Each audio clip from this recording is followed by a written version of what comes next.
Hello, everyone, and welcome to the Hallmark Guy Podcast. I am Baptiste, the Hallmark Guy, and today I'm going to recap and review a 2026 Hallmark Channel movie. We're going to talk about Best Served Cold, a Hannah Swensen Mystery, which premiered on Hallmark Channel on Saturday, May 16th, 2026 at 8/7 Central and starred Alison Sweeney, Victor Webster, and Barbara Niven, as well as plenty of recurring characters that we see on that franchise. Like I did in March when we had the two mysteries that premiered in March. I'm not going to do a full recap of the movie because I don't want to spoil it. Like for mysteries, it's different than for the rom coms because we know that they're going to end up together in the end. We just don't really know how.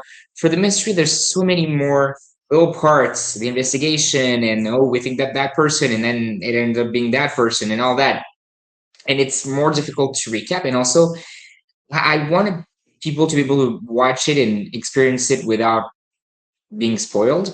And at the same time, what I really like about the Hallmark mysteries is that I am never capable of remembering who did it. So I can watch them over and over and over again, and I never know who did it. So I myself selfishly don't want to remember.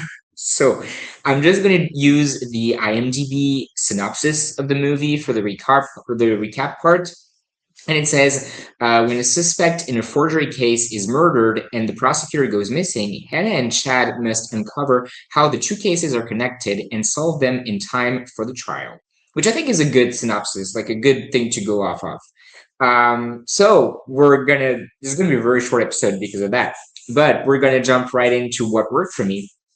And what worked is that it is always good to see Hannah again. I think Aura Tea Garden's my favorite Hallmark mystery franchise. I think Murder She Baked slash Hannah Swensen Mysteries, although the Murder She Baked ones are my favorite ones, I think are my second favorite franchise, and then Garrett Stall's Mysteries. It's always good to see her again.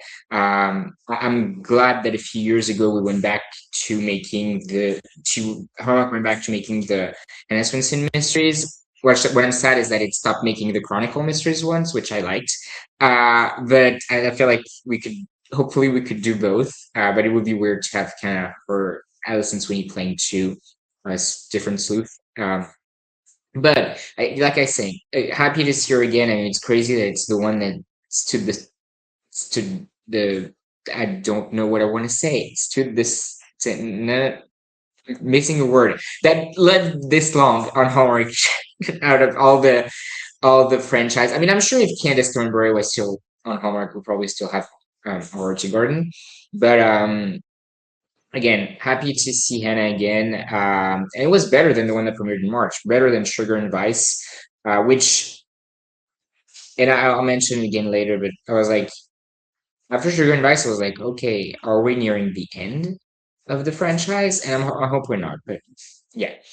And secondly, I think that something that's recurring with Hannah now is the comedy that's in the movies. Michelle was really funny when Chad came to see Hannah and they were downstairs and Michelle was upstairs and she was just commenting on what they were doing. I think at some point they kiss and she says, because they talk about she has a stew or something that she gives him and it might be spicy. And then they kiss and Michelle's up there is like, oh, now that's spicy. Which I thought was really funny.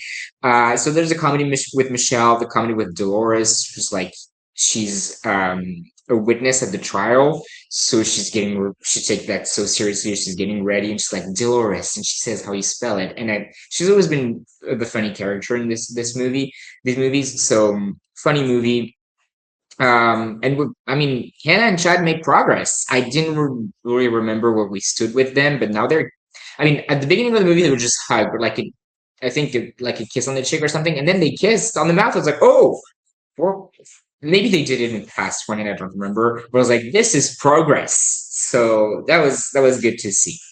Now let's move on to what I did not like. And it's not that I don't like it, because, like I said, I find her funny, and I think her stepping into that role is funny.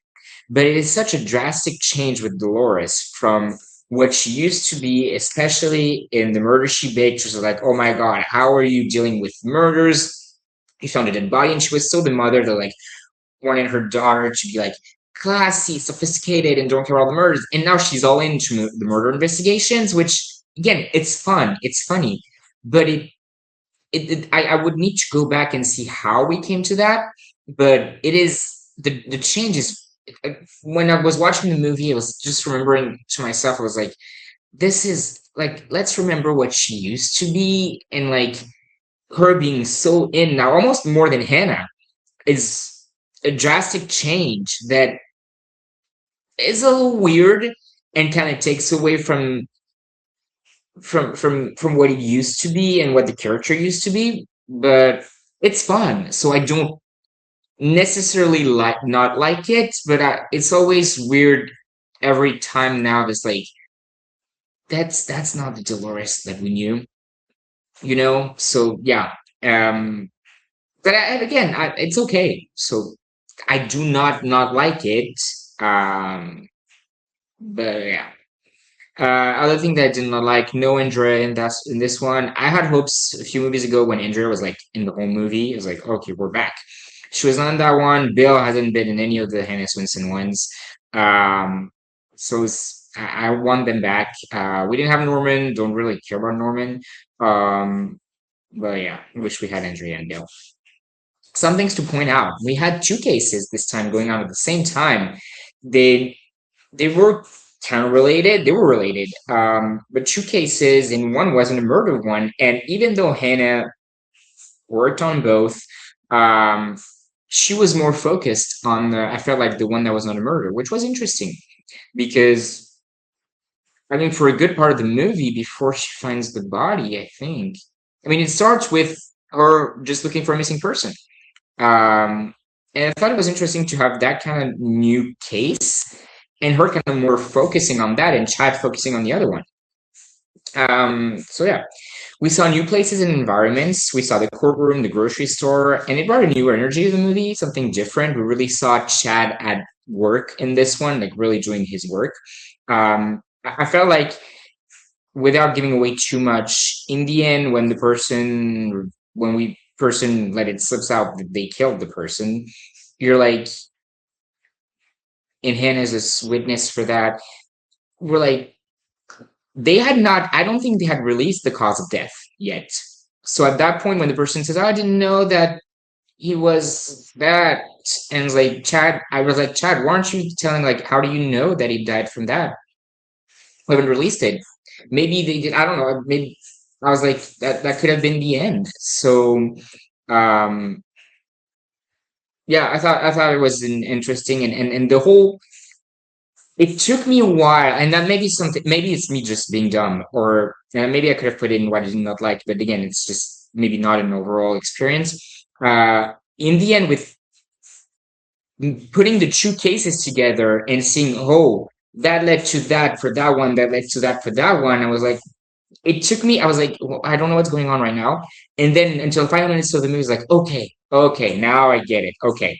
So it took me a little while to have the two cases going on together, to go back to my previous point, to then really connect them and be like, okay, this is the overall big story. But maybe it's just me not putting things together fast enough. And final things to point out. It felt like the sheriff was more open to Hannah helping this time. That's at least that's what I felt. So I thought that was kind of cool. Final thoughts. Overall, good movie and better than the previous one. I was scared to have to come in on the podcast to come on the podcast and say that maybe we need to retire the franchise after the previous one. And I was saying maybe we can go back to making Chronicle Mystery ones, but I actually hope we don't because it was a good one. Um, I think that Alison Sweeney, yeah. So I don't know why I blanked her. I was like, is that her name? She's been writing some of the like at least last three, but probably more. And she's really getting her footing on the writing, so that's good. Give it a 3.5 out of 5. And finally, I think we can finally say that Hallmark Mystery as a channel playing original movies and not just reruns is officially dead, which makes me sad. I think I can understand the whole idea of let's put them on Hallmark Channel because it has more reach. Um, I'm just confused. And I mean, they changed. leadership and everything, but like 2 years ago, they did this huge rebrand of Hallmark Mystery and Hallmark Family. It used to be drama, and I mean, for like a year and a half, and then they transitioned everything to Hallmark Channel. So I'm sad. I liked Hallmark Mysteries premiering on Hallmark Mysteries and Miracles of Christmas Movies. But I think that, yeah, that's officially dead, and it's just going to be a rerun channel, at least for now. You never know. But yeah, that is it for this episode. Thank you guys so much for watching. Like, comment, subscribe. Let me know in the comments what you thought of the movie. Follow the Instagram at the Hallmark Guy Podcast. And I will see you guys in the next episode. Bye.